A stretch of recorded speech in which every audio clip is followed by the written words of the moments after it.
S.O.A.P is our daily study of the Bible, featuring a scripture, an observation, an application, and a prayer. Good morning. Today's Friday, April 23rd. I'm Tom Tracy, and this is your daily S.O.A.P. Our scripture for today is Luke 22:3.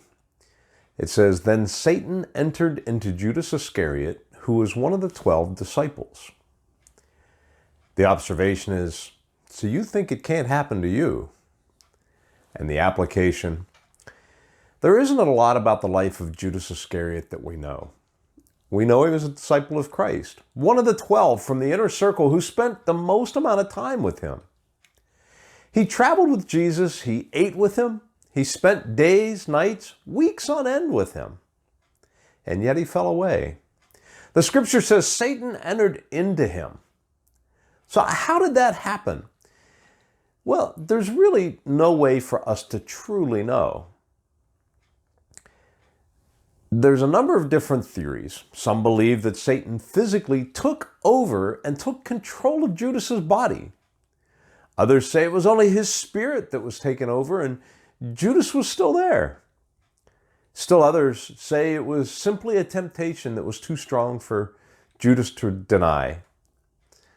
Maybe it was just the fact that Judas had never really fully committed himself to the work of the Lord.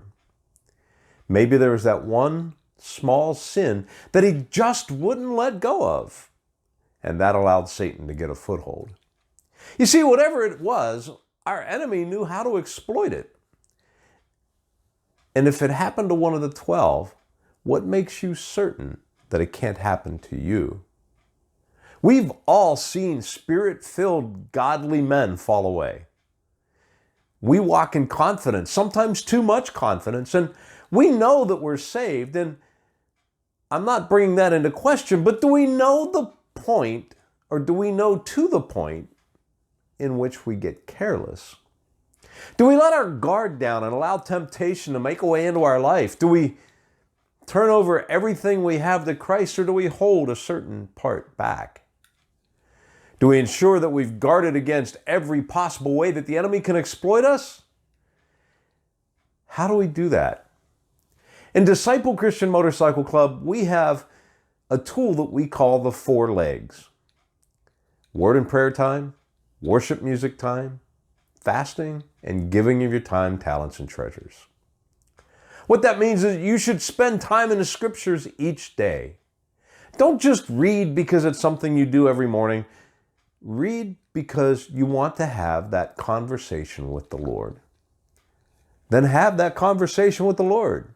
Pray. Ask God for guidance and ask Him to reveal Himself and to show any areas in your life that need addressing. Then fully commit to God and any changes He wants to bring to your life. Listen and watch things that are edifying to your soul, not the life you've gotten past. Specifically, listen to worship music. Fast regularly by avoiding something specific for a set period of time. And finally, serve God with your time, your talents, and your treasures. Staying focused on these 4 areas will help protect you from the attack of the enemy. If it happened to someone who physically walked with Jesus, don't you think you should take steps to be sure that it doesn't happen to you? Our prayer for today: Father, help me to always be diligent, to walk with you, and to protect me from the temptations that try to lead me away.